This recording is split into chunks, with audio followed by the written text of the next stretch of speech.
has a difficult situation. Girl gets introduced to a guy. They can't stand each other, hate each other even.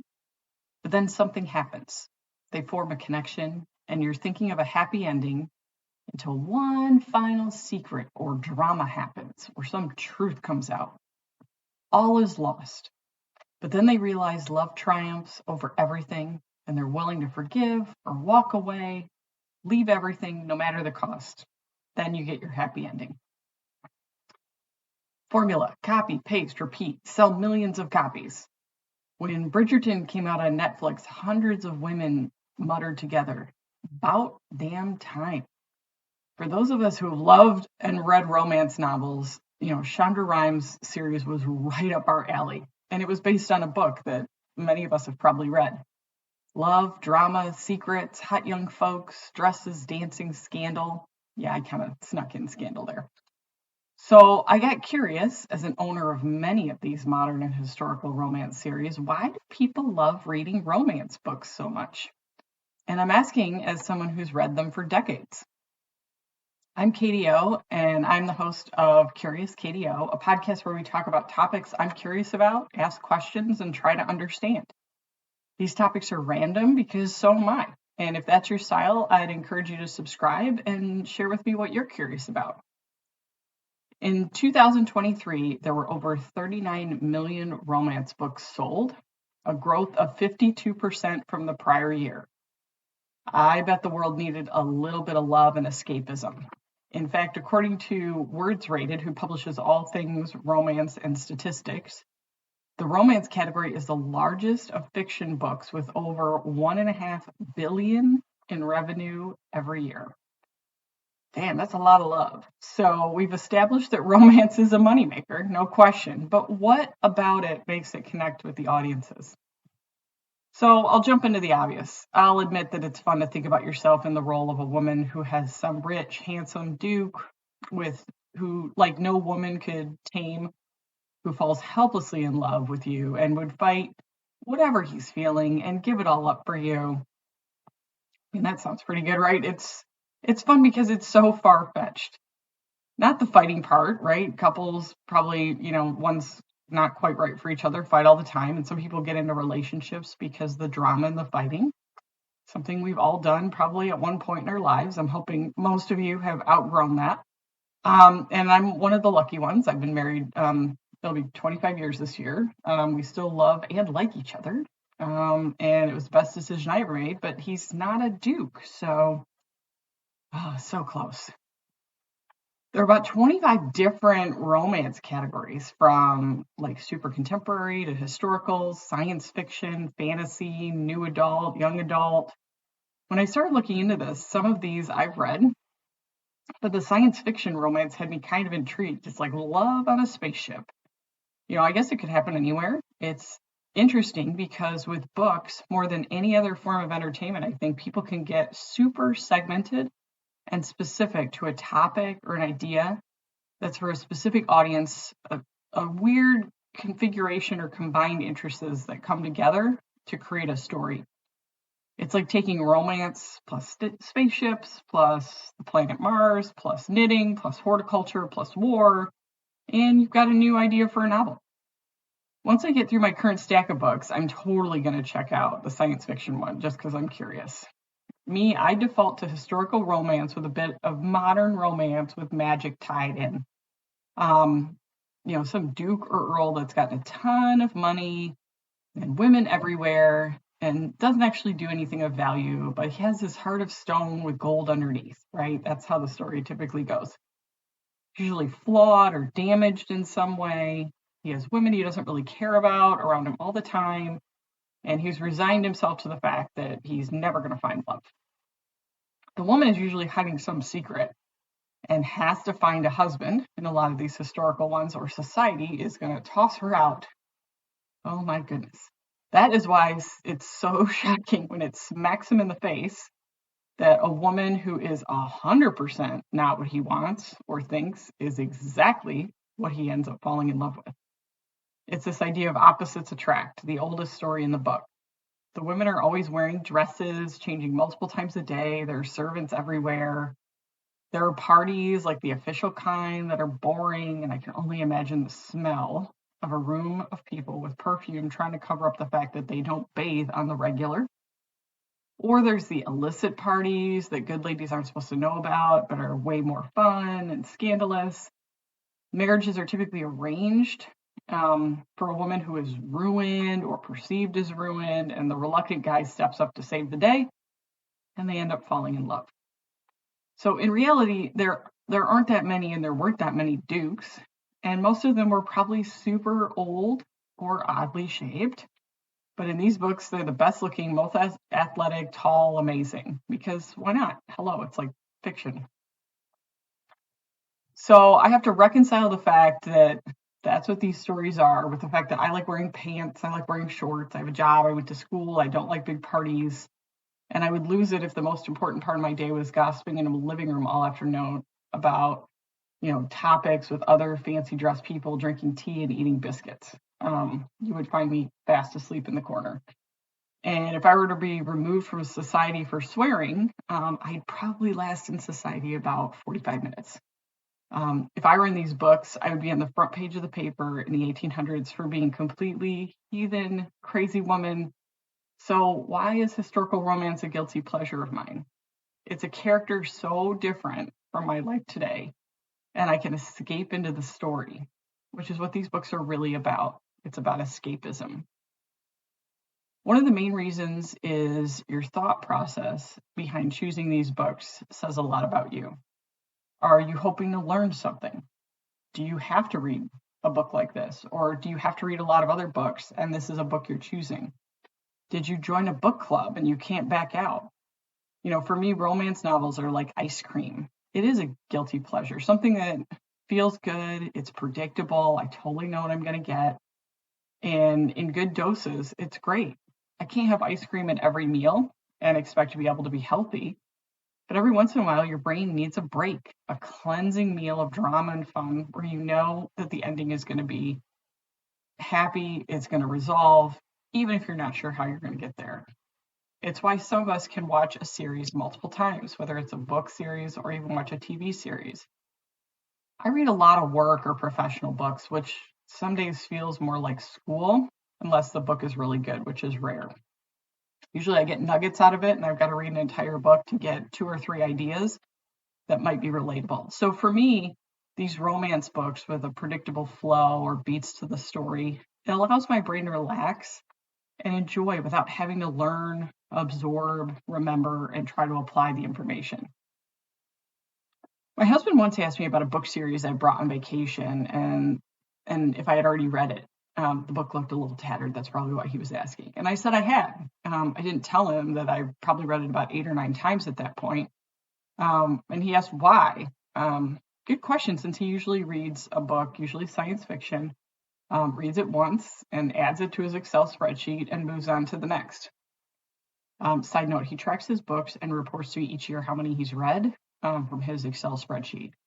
I have no idea how far back this Excel spreadsheet goes, but it's the way an engineering brain tracks and measures information. So, side note, if you have an engineering husband, they might be doing that too.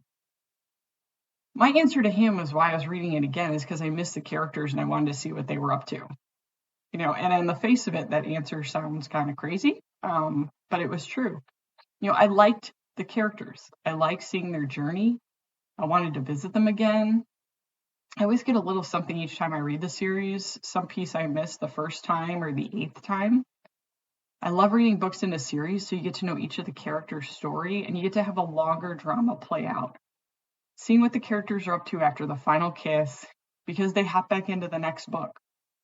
Many of them I read are trilogies with 3 women on an adventure or at a specific place in their life, but I'll handle a quad or a quint, a 4 or a 5 if there's an author that I really like.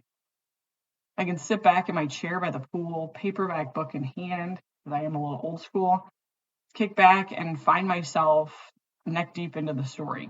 And I know what's going to happen, so I can just enjoy. I can pick it up and put it down as I need to, and it allows me to just remember these characters and the story that originally brought me in to liking them in the first place. I know why I like reading these books, but I was curious about why others do. One thing that keeps coming up was the journey. For many readers, it's not about the ending per se, but the process to get there. We have a general sense that it will likely be happy, but the rough road along the way makes the story interesting. For some folks, they like the steamy love scenes. That's why for non-Bridgerton folks and other romance novels were shocking. But for us seasoned readers, it was like, yeah, that's another Tuesday. I mean, they do get hot and heavy, and why not? That's kind of the point, that you've got these two people that have crazy chemistry and it shows. But as I was looking into it, one thing that may surprise you is that Esquire had an article about more men reading romance novels, like 18 to 20% of romance readers are men. And my guess is the smart ones who see a romance book on their girlfriend's or wife's shelf and picks it up to read might get some ideas of how to spice things up, how to have a romantic date, or see what's in their lady's head. I always have a phrase, whether in life or at work, that good ideas can come from anywhere, right? You never know.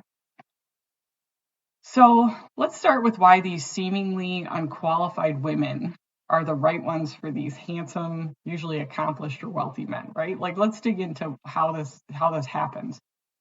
So I'm a firm believer that opposites attract, like not full opposites, right? You can't have like a flat earther and an astrologist sharing a life together, probably. But it's completely common that couples who, one might be introverted, one might be extroverted, someone who loves spreadsheets, the other one who tolerates them, one who loads the dishwasher correctly and someone who doesn't. As a side note, and I have used this, if you are ever at an event or a business dinner with couples and the talk kind of dies down and you're not sure what to say next, if you bring up how in a couple, one person loads the dishwasher correctly and the other does not, that conversation is about to get super fun and interesting because both people believe they load the dishwasher correctly and will get animated about why the other is a bad loader. So if you ever need a topic of conversation, bring that up. But what brings two opposites together and allows them to thrive is that they have a core set of values that they believe are important. Do they share some underlying foundational elements to build upon? Because no two people are alike, right? They can be similar, but they're still different people. And finding someone who shares the key beliefs you have together is what good couples have, even if they disagree on other major things. And that'll happen. If you're with somebody for a long time, your thoughts and ideas are going to change and evolve, and so are theirs. And the key is, do you have these core foundational elements? And that's typically the drama that brings people together in these romance novels. What they have to find is their common cause or a common set of values that they're willing to fight together for, or that they believe in. The author has to set the stage for the drama, right? So that's another piece of these. Are you running from an evil spirit? Are you trying to solve a mystery? Are you trying to hide a huge life-changing secret? Whatever the situation, there's some underlying story that draws these two people together, which is also usually never something that happens in real life. I mean, who among us hasn't tried to live our life and solve a 100-year-old murder at the same time, or wandering around picking flowers and going to dances while fighting against a rogue government trying to destroy everything? My toughest battles in most days comes from a morning commute and slow drivers merging on the highway that require my patience not to yell before the sun comes up. I mean, the speed limit is 70 and you are merging at 45 and you are going to give me gray hair, so step on it. That's usually the biggest drama I have in a given day. So we escape into this other kind of drama and think about what we would do in situations like that. It's like people who put themselves into history, because let's face it, most of us, if we were living a couple hundred years ago, would just be going about our daily lives. We wouldn't be leading battles, fighting monsters, changing the history books, but we can in these. And in many cases, these books celebrate the simple in life and what happens from living a good life that may not be interesting to others, but it is to you. So you get your choice. Any fantasy, especially romance, is really about plucking yourself out of your everyday life into something different and escape to a new world. I believe that people don't lose their ability to imagine and dream. We just shelve it when we get older because of the 1,000 other things that are cluttering our mind. I remember a TED Talk that was given about how all children are artists, and the goal is to get them through school without that being lost or educated out of them. And I think that that's true. I bet when you were a kid, you played lots of games of imagination. I grew up in the early 80s in a neighborhood of all boys, so I was Princess Leia all the time. when we weren't playing street hockey or football in the front yard. I didn't know I could use the Force at the time. Those movies came later. So mostly it was me running around between the good side and the bad side, trying to find a way to escape. And maybe that's why escape rooms, Comic-Con, or Halloween are a way for adults to cut loose and have a day of pretending again, because we miss it. If you work full time or stay home full time or you're somewhere in between, I'm sure there are days you imagine being a duchess where you don't have to do anything other than look nice and have a son that's an heir. And yeah, that's about it. I'm not saying I'd want to live that life all the time. Maybe some of you would, but for like a month or two, not having to make breakfast, lunch, and dinner. Okay, maybe 2 of those, because in my house, my husband is the way better cook. Doing laundry, shopping, again, which I try to do very little, working, having to remember the 1,000 school theme days, 60 days of doing a whole lot of nothing. I think that's why many of us might be drawn to some of these books. And let's talk about the elephant in the room, right? When Bridgerton came out, a bunch of guys at my work were shocked, and asked me if I was watching it because there are a bunch of adult scenes in the show. Yeah, I watched it. I also read the book, to which any woman who has read a romance novel in the last 3 decades went, yep, and just kept moving. I think these guys thought their wives were reading stories where the juiciest thing was a kiss on the cheek. No. I remember, too, people were literally shocked when 50 Shades of Grey came out. People were like, oh my gosh, women want to read that stuff? For me personally, 50 Shades was not for me, but it was more because of the story and the dialogue. And I didn't think it was that great, and it didn't have a great plot to carry it through. And I didn't really like the main characters. I didn't really care about their specific desires or proclivities in the bedroom. I just didn't like the story. But other stories I can read that get pretty hot and steamy, I enjoy those. Women's brains and imagination, romance book, that's a nice Saturday afternoon, right? So I'll be really curious in the future if people write historical fiction books about the 1980s the way they write about the 1780s today. Women in curled hair with big bangs, dressed like Madonna, running around different dance clubs. Guys in 3 polo shirts of different colors with the collar turned up. Yikes, that's funny to think about. But whatever the season, year, or topic, whether it's in the past or the future, you'll have these authors like Nora Roberts, who's one of my favorites, and I have a ton of her books on my shelf, will tell similar stories about couples finding each other in these extraordinary circumstances. I don't think romance novels are going away. They're just going to change and evolve like everything else. So as we get close to winter, right, grab a blanket, a warm mug of tea or hot chocolate or coffee, tuck yourself in, find a good romance book, and spend your afternoon escaping somewhere else, imagining you're somewhere else. And let me know if you've never tried a romance series, because I'd be happy to recommend some, see if you like them. And if you like this podcast, I encourage you to subscribe and follow me or connect on Instagram at curious_KDO. And happy reading.